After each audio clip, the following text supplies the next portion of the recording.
Hello and welcome to Two Wheel Reviews. Today I'll be looking at a market that's definitely up and coming despite all the negative comments heard. I am of course referring to the upsurge in the Chinese bike market. Very much maligned by many, although the riders of old will tell you a similar story of those new fancy Japanese things and how poor they were and how they wouldn't catch on. The machine I'll be reviewing today is a 4-stroke 125cc model from the Chinese factory Kinroad. It's based on an old Honda design, the XL 125 2001 vintage, and the engine itself also being an old Honda design.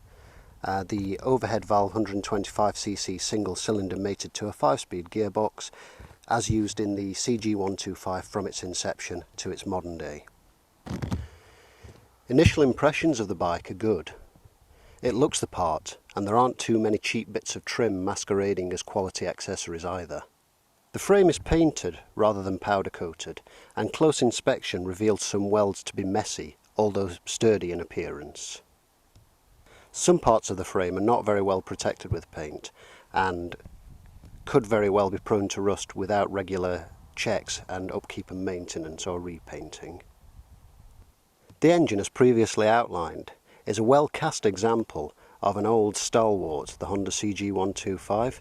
There are plenty of stories of 12,000 mile plus journeys on these Chinese engines already, and it'll be interesting to see a few years down the line how this progresses. Now, the plastics are the first area that really let the machine down, because although they're well painted with a nice gloss finish, they're made of a very brittle material which you know will crack with the typical knocks that a learner machine will receive. Also, the fit on this particular machine leaves a lot to be desired.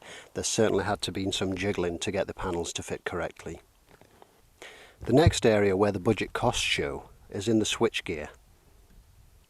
Both of these look and feel cheap, looking like nasty plastic versions of the old monkey metal cast switchgear that you used to get on Japanese machines of old.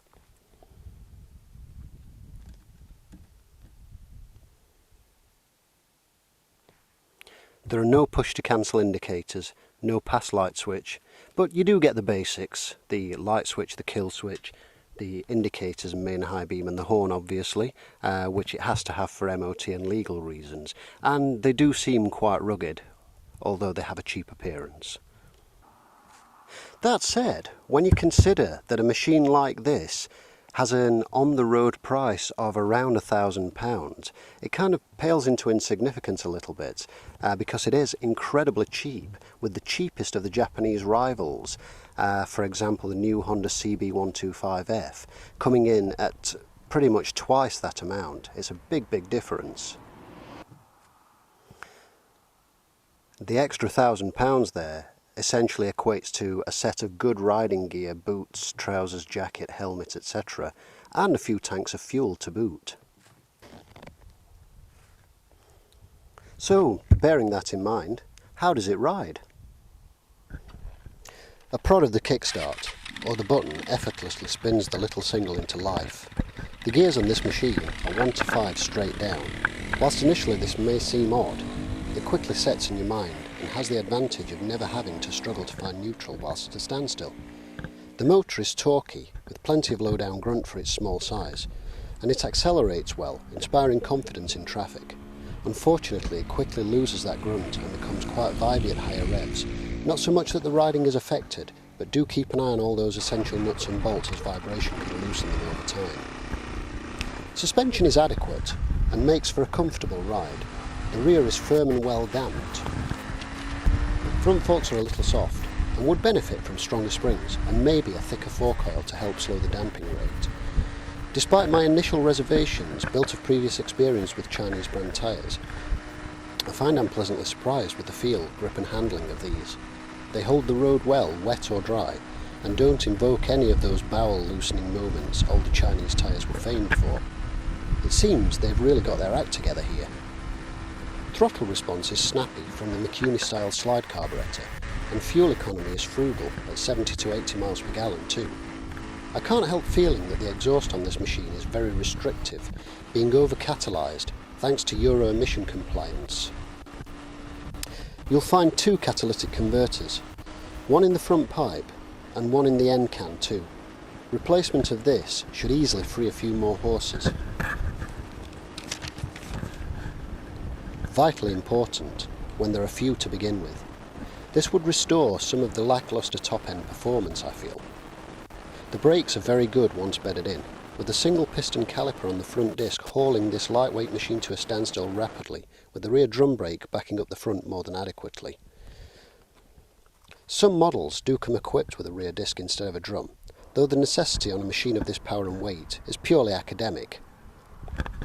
Having said that, I've never been a fan of drum brakes, front or rear, and would always choose disc over drum given the opportunity.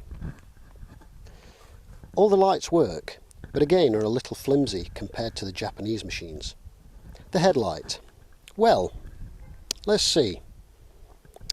Sorry about this, I'm trying to think of something positive to say about that.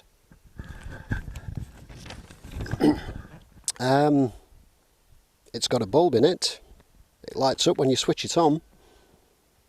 That really is the best you can say, other than it's better than not having one at all. Okay, so we've checked it out on the road. So, is it the perfect first introduction to bikes? Well, yes. It gives the newcomer to be able to buy a brand new machine for an affordable price, knowing that it hasn't been thrashed or mistreated by a previous owner. This bike has a good physical size, meaning there's less likely chance of other road users behaving in an intimidating manner towards you, and believe me, that's a good thing. Having ridden bikes for years and most recently tried a moped for commuting purposes, I can assure you this does happen, and believe me, 30 miles per hour on a moped at the side of a busy road with intimidating traffic is a scary place to be. Now, of course, these bikes do require maintenance, as any bikes do, although with a bike of this nature, you really do have to keep on top of it a bit more readily. You have to be a bit more hands-on, due to the quality of the components used not being quite as high a standard as your Japanese counterparts. The plus side of the maintenance, of course, is that it's all incredibly easy. Oil changes, spark plugs and so on. You don't need to do anything too fancy, as they have electronic ignition and what have you. And of course, what better platform to begin learning your own maintenance and mechanics on? Looking at the other end of the scale, a bike like this could fill an important gap for the older, more experienced rider. Commuter or a winter hack maybe? Or just a fun weekend green laning machine? I will say, a word of warning, be prepared for the gutless nature of the engine if you are used to larger capacity machines.